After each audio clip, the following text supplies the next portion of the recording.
عیدگاہ میں ہی قربانی کرنا آپ صلی اللہ علیہ وسلم سے ثابت ہے، یعنی ضروری نہیں کہ گھر میں ہی کریں، اگر ایک بڑے میدان میں بہت سی قربانیاں ہوں تو بہت اچھی بات ہے۔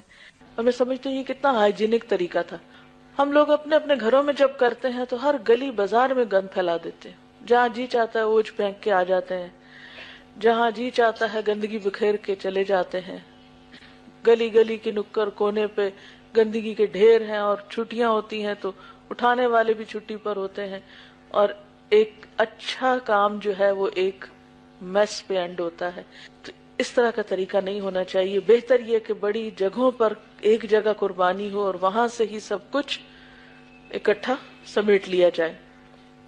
اور پھر وہیں سے سارا ویسٹ اٹھا لیا جائے، اور اس طرح گلی محلے میں خون اور گوشت اور آنتیں اور وہ اس کے جو ویسٹج ہوتا ہے وہ سارا پھینکا ہوا ہوتا ہے، اور اس سے بہت سڑانٹ اٹھتی ہے اور بہت بیماریاں پھیلتی ہیں، تو اس سے پھر انسان بچ جاتے ہیں، کیونکہ جمعدار وغیرہ بھی چھٹی کر جاتے ہیں اور مشکل ہوتی ہے صفائی، اور خود بھی انسان کو سمجھ نہیں آتا کہ وہ سارا ویسٹ گھر میں رکھے کہ باہر پھینکے، کیونکہ کہیں بھی پھینکنا اور کہیں بھی اس کو چھوڑنا ایک بہت تکلیف دہ چیز ہو جاتی ہے، خصوصاً اگر موسم گرم ہو۔ تو ایسے میں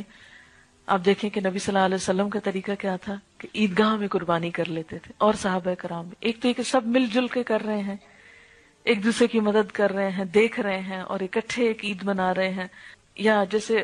بہت سے گھر اکٹھے ہوتے ہیں اور کمپاؤنڈ ہوتا ہے اور قریب ہی کوئی کھلی جگہ ہے، تو سب لوگ لا کے وہاں کریں، ایک دوسرے سے میل ملاقات بھی ہوگی، غریب لوگ بھی وہیں آ جائیں گے، تو بہت سا کام وہاں اکٹھا کرنے کی وجہ سے آسان ہو جاتا ہے۔ ویڈیو کے نیچے سبسکرائب کے بٹن پہ کلک کریں، بیل کے آئیکن پہ کلک کیجیے تاکہ ہر نئی ویڈیو کی نوٹیفکیشن